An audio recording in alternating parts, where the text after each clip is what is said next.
Our president, Barack Obama, is very much like the Cat in the Hat.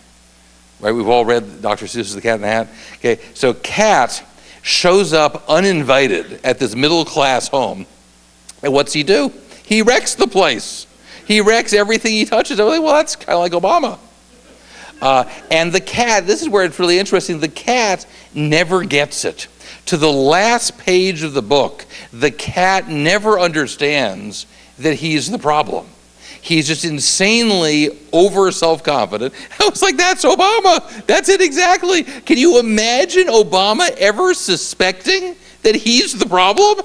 In a million years, the thought would never strike him. He goes through life assuming that every idea that he has must be brilliant because it's his. And I was like, that's exactly the cat. So I started writing this, and the cat's got these two little friends, Thing 1 and Thing 2. Do you remember?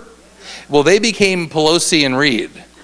Okay, and they come along and destroy the house even worse than he does. And I was like, I think it was Mark Twain who said some books write themselves, and this was just writing itself after a while. There's a fish. Do you remember the fish?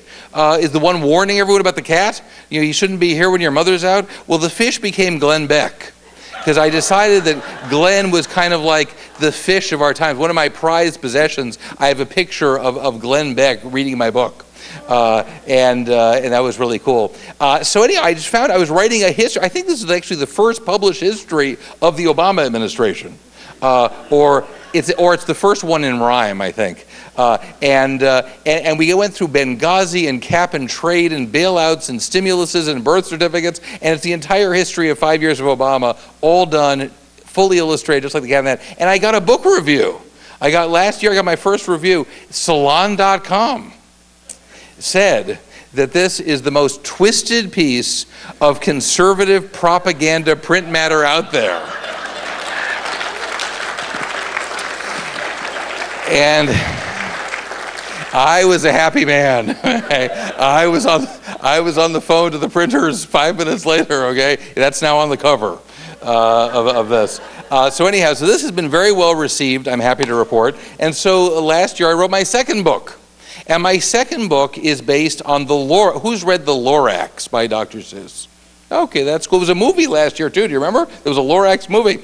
Dr. Seuss was a big socialist. He was a member of the Socialist Party. He was into every left-wing cause you've ever heard of, and peppered his children's books with little left-wing messages. Anyhow, so the Lorax is Dr. Seuss's attempt at environmental wackoism. It's about an evil capitalist called the Onceler, who cuts down trees and makes consumer goods. And we learned that that's bad, bad, bad.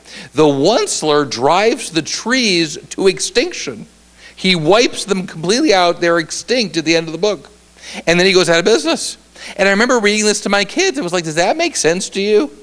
Do capitalists destroy species that their livelihood depends on?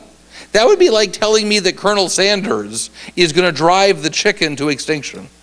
Okay, who worries about this? That Colonel Sanders is going to wipe out the entire chicken species, okay? You know what I think? I think Colonel Sanders cares more about the survival of the chicken species than probably just about anybody else on Earth. This is his whole business relies on this. There will always be more chickens because of Colonel Sanders.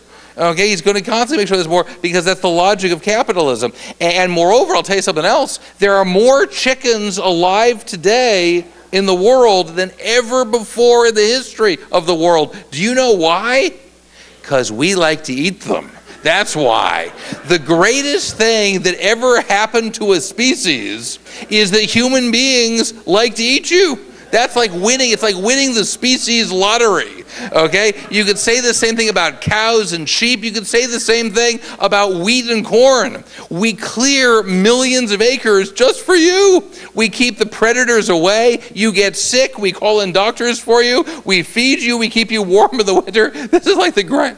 Excuse me. This is like the greatest thing that ever happened to a species. And yeah, in the end, we're going to kill you and eat you, but that was going to happen anyhow. What do you think, in the wild? You weren't going to get killed and eaten eventually? Of course you were, and far more violently, far more unpleasantly than the lovely life you have, in America, in human agriculture. So anyhow, so I thought that the Lorax was a book that desperately needed to be parodied. And so mine is called The Gorax because it stars Al Gore as the Lorax character, okay? And it's the story about how America used to be free. Again, if you compare this with the original, I try to follow the narrative arc that was already there. And so in the Lorax, they start in the present, he remembers back. So in mine, he's remembering back to when America used to be free and prosperous.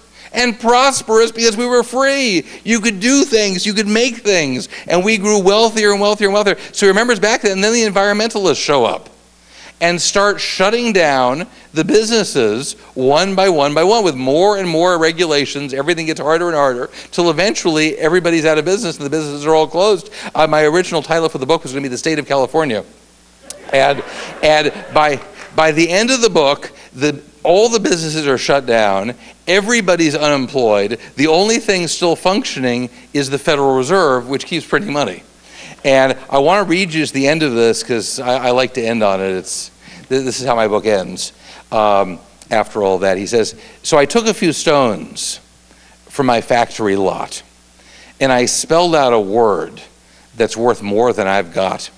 A word that means everything to one who has lost, because freedom is worth it, whatever the cost.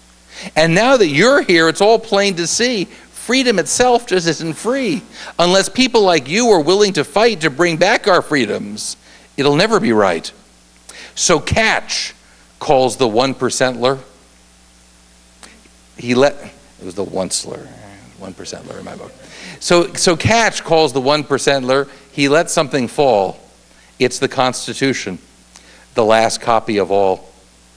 "You're in charge of our heritage. Don't let us down. Teach your friends and your children. Spread it around. Stand up for your freedom against socialist schemers, environmentalist wackos, and utopian dreamers. Don't let crackpot economists and left-wing politicians get in the way of your most vital mission. If we can pry our country from these political hacks, maybe our prosperity and all will come back."